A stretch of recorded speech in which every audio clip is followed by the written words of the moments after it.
आप सुन रहे हैं हिंदी पॉडकास्ट अंजलि के साथ। दोस्तों, आप सभी का हमारे चैनल में स्वागत है। हिंदी से जुड़ी रोमांचक कहानियों को जानने के लिए हमारे चैनल को सब्सक्राइब करें और जल्दी नोटिफिकेशन पाने के लिए बेल आइकन को ज़रूर दबाएं। तो चलिए आज की कहानी की ओर बढ़ते हैं। आज की हमारी कहानी है संस्कृति है क्या। संस्कृति ऐसी चीज है जिसे लक्षणों से तो हम जान सकते हैं, किंतु उसकी परिभाषा नहीं दे सकते। कुछ अंशों से वह सभ्यता से भिन्न गुण है।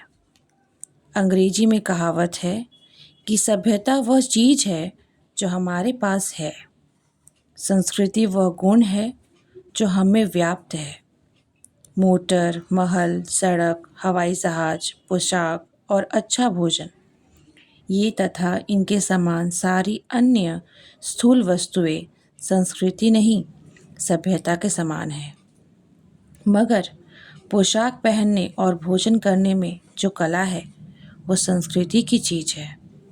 इसी प्रकार मोटर बनाने और उसका उपयोग करने, महलों के निर्माण में रुचि का परिचय देने और सड़कों तथा हवाई जहाज़ों की रचना में ज्ञान लगता है, उसे अर्जित करने में संस्कृति अपने को व्यक्त करती है। हर सुसभ्य आदमी सुसंस्कृत ही ऐसा होता है। ऐसा नहीं कहा जा सकता, क्योंकि अच्छी पोशाक पहनने वाला आदमी भी तबीयत से नंगा हो सकता है, और तबीयत से नंगा होना संस्कृति के खिलाफ बात है। और यह भी नहीं कहा जा सकता कि हर संस्कृत आदमी सभ्य ही होता है, क्योंकि सभ्यता की पहचान सुख सुविधा और ठाट बाट है। मगर बहुत से ऐसे लोग हैं जो सड़े गले झोपड़ों में रहते हैं, जिनके पास काफ़ी कपड़े भी नहीं होते और ना कपड़े पहनने के अच्छे ढंग ही उन्हें मालूम होते हैं, लेकिन फिर भी उनमें विनय और सदाचार होता है। वे दूसरों के दुख से दुखी होते हैं तथा दूसरों का दुख दूर करने के लिए वे खुद मुसीबत उठाने को भी तैयार रहते हैं।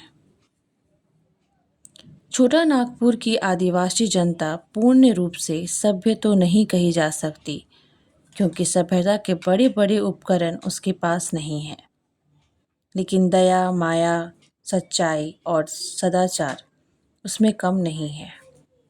अतएव उसे सुसंस्कृत समझने में कोई उर्ज नहीं होना चाहिए। प्राचीन भारत में ऋषिगण जंगलों में रहते थे, और जंगलों में वे कोठे और महल बनाकर नहीं रहते थे। फूस की झोपड़ियों में वास करना, जंगलों के जीवों से दोस्ती और प्यार करना, किसी भी मोटे काम को अपने हाथ से करने में हिचकिचाहट नहीं दिखाना, पत्तों में खाना और मिट्टी के बर्तनों में रसोई पकाना, यही उनकी ज़िंदगी थी। और ये लक्षण आज की यूरोपीय परिभाषा के अनुसार सभ्यता के लक्षण नहीं माने जाते। फिर भी वे ऋषिगण सुसंस्कृत ही नहीं थे, बल्कि वे जाति की संस्कृति का निर्माण करते थे। सभ्यता और संस्कृति में यह एक मौलिक भेद है, जिसे समझे बिना हम कहीं कहीं कठिनाइयों का सामना करना पड़ सकता है। मगर वह कठिनाई कहीं कहीं ही आती है। साधारण नियम यही है कि संस्कृति और सभ्यता की प्रगति अधिकतर एक साथ होती है, और दोनों का एक दूसरे पर प्रभाव भी पड़ता रहता है। उदाहरण के लिए, हम जब कोई घर बनाने लगते हैं तब स्थूल रूप से यह सभ्यता का कार्य होता है, मगर हम घर का कौन सा नक्शा पसंद करते हैं, इसका निर्णय हमारी सांस्कृतिक रुचि करती है। और संस्कृत की प्रेरणा से हम जैसा घर बनाते हैं वह फिर हमारी सभ्यता का अंग बन जाता है। इस प्रकार सभ्यता के संस्कृति पर और संस्कृति की सभ्यता पर पड़ने वाले प्रभाव का क्रम निरंतर चलता ही रहता है। यही एक बात है भी समझ लेनी चाहिए कि संस्कृति और प्रकृति में भी भेद है। गुस्सा करना मनुष्य की प्रकृति है, लोभ में पड़ना उसका स्वभाव है। ईर्ष्या, मोह, राग, द्वेष और काम वासना, ये सब के सब प्रकृतिदत्त गुण हैं। मगर प्रकृति के ये गुण अगर बेरोक छोड़ दिए जाएं, तो आदमी और जानवर में कोई भेद नहीं रह जाए। इसलिए मनुष्य प्रकृति के इन आवेगों पर रोक लगाता है और कोशिश करता है कि वह गुस्से के वश में नहीं, बल्कि गुस्सा ही उसके वश रहे। वह लोभ, मोह, ईर्ष्या, द्वेष और काम वासना का गुलाम नहीं, बल्कि ये दुर्गुण ही उसके गुलाम रहे। और उन दुर्गुणों पर आदमी जितना विजयी होता है, उसकी संस्कृति भी उतनी ही ऊंची समझी जाती है। निष्कर्ष यह है कि संस्कृति सभ्यता की अपेक्षा महीन चीज होती है।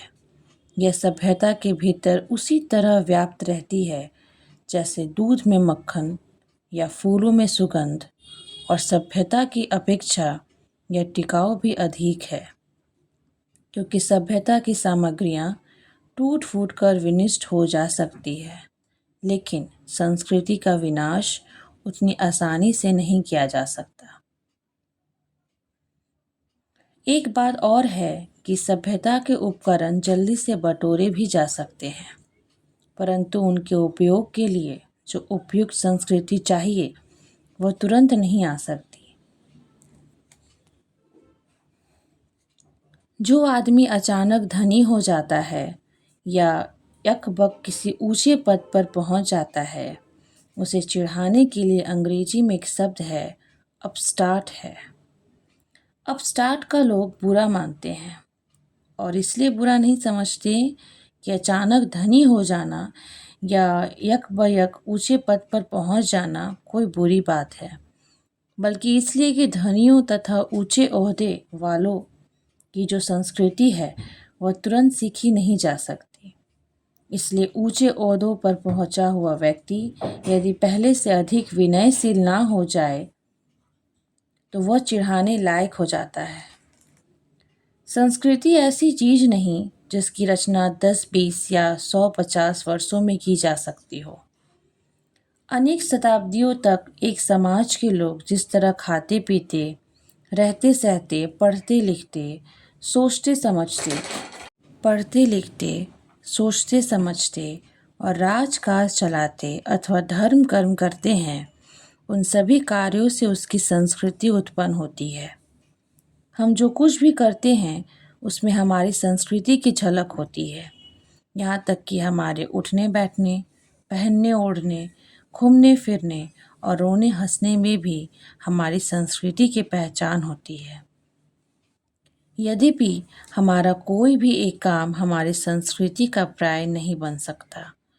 असल में संस्कृति जिंदगी का एक तरीका है और यह तरीका सदियों से जमा होकर उस समाज में छाया रहता है जिसमें हम जन्म लेते हैं।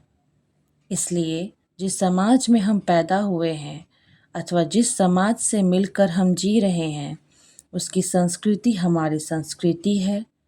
यद्यपि अपने जीवन में हम जो संस्कार जमा करते हैं वह भी हमारी संस्कृति का अंग बन जाता है, और मरने के बाद हम अन्य वस्तुओं के साथ अपनी संस्कृति की विरासत भी अपनी संतानों के लिए छोड़ जाते हैं। इसलिए संस्कृति वह चीज मानी जाती है जो हमारे जीवन को व्यापे हुए है तथा जिसकी रचना और विकास में अनेक सदियों के अनुभवों का हाथ है। यही नहीं, बल्कि संस्कृति हमारा पीछा जन्म जन्मांतर तक करती है। अपने यहाँ एक साधारण कहावत है कि जिसके जैसे संस्कार हैं उसका वैसा ही पूर्ण जन्म भी होता है। जब हम किसी बालक या बालिका को बहुत तेज पाते हैं तब हम अचानक कह सकते हैं कि यह पूर्ण जन्म का संस्कार है। संस्कार या संस्कृति असल में शरीर का नहीं, आत्मा का गुण है। और जबकि सभ्यता की सामग्रियों से हमारा संबंध शरीर के साथ ही छूट जाता है, तब भी हमारी संस्कृति का प्रभाव हमारी आत्मा के साथ जन्म जन्मांतर तक चलता रहता है। आदिकाल से हमारे लिए जो काव्य और दर्शन रचते आए हैं, चित्र और मूर्ति बनाते आए हैं, वे हमारी संस्कृति के रचयिता हैं। आदिकाल से हम जिस जिस रूप में शासन चलाते आए हैं, पूजा करते आए हैं, मंदिर और मकान बनाते आए हैं, नाटक और अभिनय करते आए हैं, बर्तन और घर के दूसरे सामान बनाते आए हैं, कपड़े और जेवर पहनते आए हैं, शादी और श्राद्ध करते आए हैं, त्यौहार मनाते आए हैं, अथवा परिवार, पड़ोसी या संसार से दोस्ती या दुश्मनी का जो भी शुल्क करते आए हैं, वो सब का सब हमारी संस्कृति का ही अंश है। संस्कृति के उपकरण हमारे पुस्तकालय और संग्रहालय में नहीं, ना ही नाटकशाला और सिनेमा गृह ही नहीं, बल्कि हमारे राजनीतिक और आर्थिक संगठन भी होते हैं, क्योंकि उन पर भी हमारी रुचि और चरित्र का छाप लगा होता है। संस्कृति का स्वभाव है कि वह आदान प्रदान से बढ़ती है। जब भी दो देश वाणिज्य, व्यापार अथवा शत्रुता या मित्रता के कारण आपस में मिलते हैं, तब उनकी संस्कृतियाँ एक दूसरे को प्रभावित करने लगती हैं। ठीक उसी प्रकार जैसे दो व्यक्तियों की संगति का प्रभाव दोनों पर पड़ता है, संसार में शायद ही ऐसा कोई देश हो जो यह दावा कर सके कि उस पर किसी अन्य देश की संस्कृति का प्रभाव नहीं पड़ा है। इसी प्रकार कोई जाति भी यह नहीं कह सकती कि उस पर किसी दूसरी जाति का प्रभाव नहीं है। जो जाति केवल देना ही जानती है, लेना कुछ नहीं, उसकी संस्कृति का एक न एक दिन दिवाला निकल जाता है। इसके विपरीत जिस जलाशय के पानी लाने वाले दरवाजे खुले रहते हैं, उसकी संस्कृति कभी नहीं सूखती। उसमें सदा ही स्वच्छ जल लहराता रहता है और कमल के फूल खिलते रहते हैं। कूपमंडूकता और दुनिया से रूठकर अलग बैठने का भाव संस्कृति को ले डूबता है। अक्सर देखा जाता है कि जब हम एक भाषा में किसी अद्भुत कला को विकसित होते देखते हैं, तब तुरंत पास पड़ोस या संपर्क वाली दूसरी भाषा में हम उसकी खोज करने लगते हैं। पहले एक भाषा में शैली और किट्स पैदा होते हैं, तब दूसरी भाषा में रविंद्र उत्पन्न होते हैं।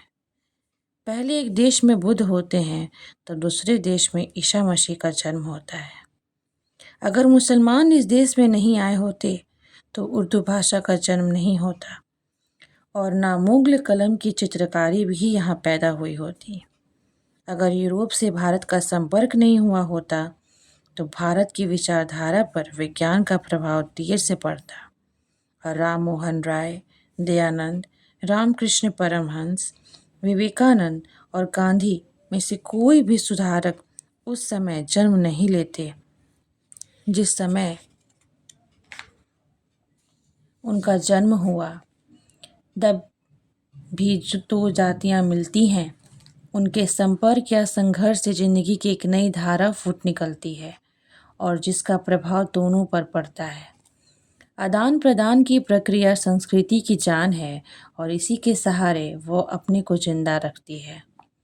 केवल चित्र, कविता, मूर्ति, मकान और पोशाक पर ही नहीं, सांस्कृतिक संपर्क का प्रभाव दर्शन और विचार पर भी पड़ता है। एक देश में जो दार्शनिक और महात्मा उत्पन्न होते हैं, उनकी आवाज़ दूसरे देशों में भी मिलते जुलते दार्शनिकों और महात्माओं को जन्म देती है। एक देश में जो धर्म खड़ा होता है, वह दूसरे देशों के धर्म को भी बहुत कुछ बदल देता है। यही नहीं, बल्कि प्राचीन जगत में तो बहुत से ऐसे देवी देवता भी मिलते हैं जो कई जातियों के संस्कारों से निकलकर एक जगह जमा हुए हैं। एक जाति का धार्मिक रिवाज दूसरी जाति का रिवाज बन जाता है और एक देश की आदत दूसरे देश के लोगों की आदत में समा जाती है। अतएव सांस्कृतिक दृष्टि से वह देश और वह जाति अधिक शक्तिशालिनी और महान समझी जानी चाहिए, जिसने विश्व के अधिक से अधिक देशों, अधिक से अधिक जातियों की संस्कृतियों को अपने भीतर जज्ब करके उन्हें बचा करके बड़े से बड़े समन्वय को उत्पन्न किया है। भारत देश और भारतीय जाति इस दृष्टि से संसार में सबसे महान है, क्योंकि यहाँ की सामाजिक संस्कृति में अधिक से अधिक जातियों की संस्कृति बची हुई है। इसी के साथ यह कहानी आज समाप्त होती है और हमारी इंग्लिश स्टोरी को भी जानने के लिए हमारे चैनल को सब्सक्राइब कर दें। मिलते हैं अगले वीडियो में। Thanks for watching.